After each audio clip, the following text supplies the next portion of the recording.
I'm from Egyptian background, but I was born and raised in Paris. For me, it would be easier to speak in English. First of all, I would like to congratulate you, all of you, for the fantastic job you've been doing. Bravo, Cathy, for having such an incredible energy. Bravo to all of you, really, to want to be change makers, to work towards a better society. It's really heartwarming to see all of the effort and all the work you're doing. And I wish you the best of success for the coming years. So it's my pleasure to, I think there is a small mistake on the screen, right? Okay, anyway. It's an initiative that we launched in December 2018. That is a very important initiative. It's very important because it's about cleaning the River Nile. The Nile is what enables Egypt to exist. You have more than 90% of the population that lives alongside the Nile. If you take back to history, you have the most biggest historians that spoke about the Nile, from Herodotus to literature to poetry. So not only is the Nile important for Egypt, the Nile is also extremely important for the world because it inspired many artists, many poets, many people around the world to speak on the beauty of the Nile. And of course, as we all know, the Nile is the last African country before it goes into the Mediterranean Sea. So all of this makes that the Nile is something that is not only part of the Egyptian cultural heritage, but I would say it's part of the world's heritage. The Nile is one of the biggest rivers in the world, and everybody, almost everybody, already heard about the beauty of the Nile, and many people want to go and clean the Nile. So we started in December 2018 by doing a cleanup on the Nile. The cleanups, I hope that one day we will be able to do a cleanups with you, because with all of you, with all of this fantastic youth, because the cleanups is really extremely important. And it's important for one thing. It's not only important for the numbers of garbage or recyclables that you take out from the Nile. It is very important because you become a sort of Nile ambassador. Every person who comes and take out garbage from the Nile, when they go back to their family, when they go back to their friends, when they go back to the school, and they've been asked, what did you do this weekend? And you answer them, I cleaned the Nile. It's a very strong statement.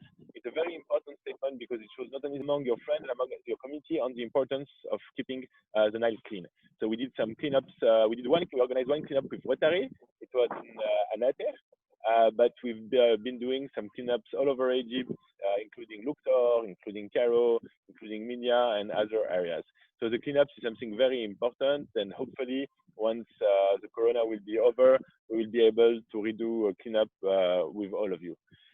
Cleaning the Nile with your hand is very important.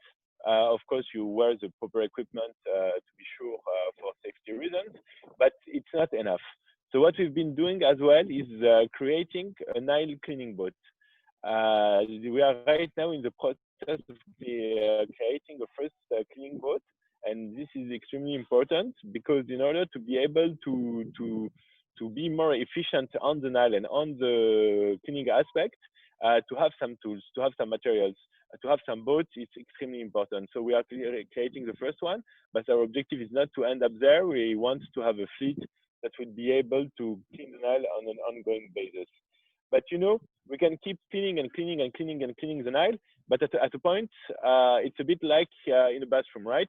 If you let the tap water flowing and flowing and flowing and flowing, and you don't stop the tap water from flowing, you can always clean the floor, but the water will keep flowing.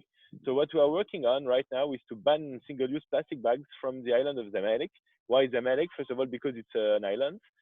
We want to prototype the first neighborhood in Cairo that will get rid of plastic bags in order to create alternative mechanisms.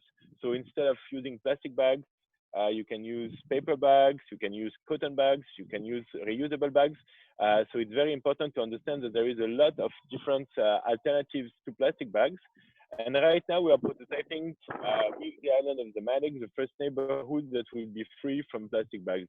This is being done in collaboration with the Ministry of Environment. It is Her Excellency Dr. Yasmin Fouad that launched the campaign. We have many partners, including from private sector like the Hilton Hotels or Atira Wafa Bank, but we also have partners from civil societies, the American Association, and so on. So the idea is really to create a coalition and to show that we can have a first Cairo neighborhood without plastic bags. Objective to do that is afterwards to replicate this model elsewhere in Scanderia, in Cairo, and all over Egypt, because we truly believe that Egypt can be a country where we will not use plastic bags. I think that Egypt can take one of the leaderships in the Middle East and in Africa when it comes to environmental affairs, and to show, per example, that a country inhabited by more than 100 million people are able to get rid of the plastic bags. Just to give an example, in the 1990s, in Rwanda, they already banned the single-use plastic bags. So other countries around the world did it. Rwanda did it. Paris did it. New York are in the process of doing it. And New York, you can believe me or not, it's a huge city as well.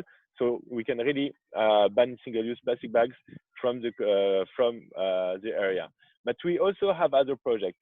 We have a project that is creating a double impact, an impact first on the environment and secondly for underprivileged communities. This is a social innovation and environmental innovation that we've been launching and we've been prototyping this summer, and it has been proven successful. We created a model in order to empower underprivileged fishermen and fisherwomen to collect plastic from the Nile, and we buy it from them at a premium price, and we provide them with social services that could help them and support their families. So this is a small word about what's a social entrepreneur, because VeryNile is all about social entrepreneurship, and maybe some of you may be interested in the future to explore at least what is social entrepreneurship. Social entrepreneurship is like a normal entrepreneurship, but whatever you do, there is a positive impact for the community. So instead of looking to profit or benefit first, you will look at the impact that is being created on the community first. So for example, cleaning the Nile is social entrepreneurship because your most important impact is to have the river cleaned by from garbage and solid waste. So our objective is to clean the Nile by 2030, and I really, really hope that once this pandemic will be over and life will be a bit more back to normal, with Cathy, we can coordinate something with all of you and to go all together in a show of solidarity and to go and clean the Nile, clean the banks, clean the sea, clean the rivers, clean the lake, in order to set a very strong example, because you are the generation that can change the world. You really are, and it's by having a generation like yours that is very committed to environmental affairs, that is speaking to the parents, to the grandparents, to the friends, to the family, to the teacher at school, that we can really sustain a positive change. And I really, really believe in the work that Cathy is doing. So I'm sure that you can be the change maker of the future. And I hope to be able to collaborate with all of you very soon. Thank you very much.